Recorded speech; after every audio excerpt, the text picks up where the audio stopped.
ಪ್ರಿಯಾಂಕ್ ಖರ್ಗೆಯ ವಿರುದ್ಧ ಛಲವಾದಿ ನಾರಾಯಣಸ್ವಾಮಿ ಅವರ ಹೇಳಿಕೆಯ ವಿಚಾರಕ್ಕೆ ಸಂಬಂಧಪಟ್ಟಂತೆ ದೊಡ್ಡ ಮಟ್ಟದಲ್ಲಿ ಪ್ರತಿಭಟನೆ ಆಗ್ತಾ ಇದೆ. ಇದರ ಮಧ್ಯೆ ಈಗ ಶ್ರೀರಾಮುಲು ಅವರು ಹೇಳಿಕೆಯನ್ನು ಕೊಟ್ಟಿದ್ದಾರೆ. ಛಲವಾದಿ ಅವರು ಆಡು ಭಾಷೆಯಲ್ಲಿ ಗಾದೆಯನ್ನು ಹೇಳಿದ್ದಾರೆ.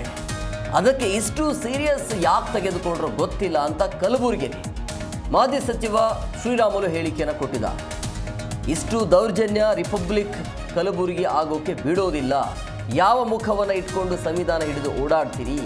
ವಿಪಕ್ಷ ನಾಯಕರಿಗೆ ಈ ರೀತಿ ಮಾಡೋದು ಸರಿಯಲ್ಲ ಅಂತ ಶ್ರೀರಾಮುಲು ಹೇಳಿಕೆಯನ್ನು ಕೊಟ್ಟಿದ್ದಾರೆ. ಅಂದರೆ ಮಲ್ಲಿಕಾರ್ಜುನ್ ಖರ್ಗೆ ಅವರಿಗೆ ಒಂದು ಹೇಳಿಕೆಯನ್ನು ಕೊಡ್ತಾರೆ ಛಲವಾದಿ ನಾರಾಯಣಸ್ವಾಮಿ ಅವರು.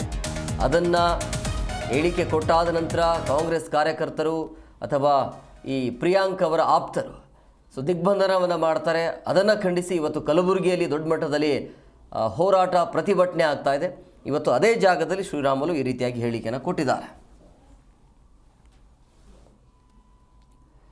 ಹಂಗಾಗಿ ಈ ಹಿಂದೆಯೂ ಕೂಡ ಈ ರೀತಿಯ ಮಾತನಾಡಿರೋದನ್ನು ನಾವು ನೋಡಿದ್ದೇವೆ. ಇಷ್ಟು ಸೀರಿಯಸ್ ಆಗಿ ಯಾಕೆ ತೆಗೆದುಕೊಂಡಿದ್ದಾರೆ ಅನ್ನೋದು ಗೊತ್ತಿಲ್ಲ. ಬಟ್ ಮಾತನಾಡುವಾಗ ಸ್ವಲ್ಪ ಹಿಂದೆ ಮುಂದೆ ನೋಡಬೇಕಾಗತ್ತೆ.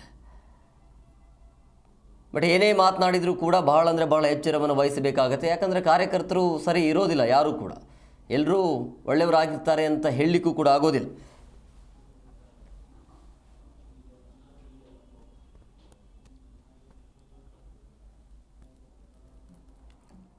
ತಪ್ಪೇನಿದೆ? ನಮ್ಮ ಆಡು ಭಾಷೆ ಇದು ಏನು ತಪ್ಪೇನಿದೆ ಅಂತ ಹೇಳ್ತೀನಿ.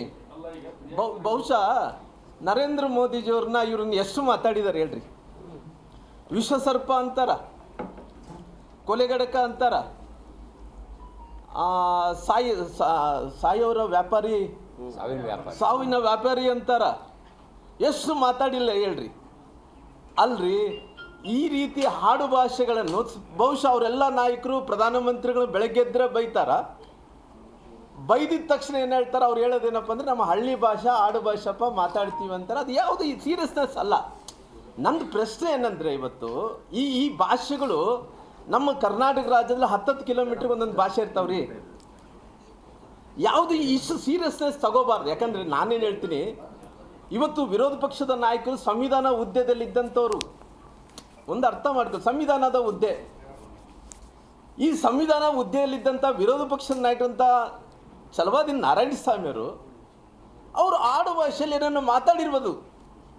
ಬಹುಶಃ ನಮ್ಮ ಹಿರಿಯರಾದಂಥ ಮಲ್ಲಿಕಾರ್ಜುನ್ ಖರ್ಗೆ ಸಾಹೇಬರು, ನಾನು ಅವತ್ತು 2019ರಲ್ಲಿ ನಾನು ನೋಡ್ತಾ ಇದ್ದೆ ಲೋಕಸಭೆ ಚುನಾವಣೆಯಲ್ಲಿ, ಬಹುಶಃ ನರೇಂದ್ರ ಮೋದಿಜಿಯವ್ರನ್ನ ಒಂದು ವಿಶ್ವಸರ್ಪ ಅನ್ನೋಂಥದ್ದು ವರ್ಣನೆಯನ್ನು ಮಾಡಿದ್ರು.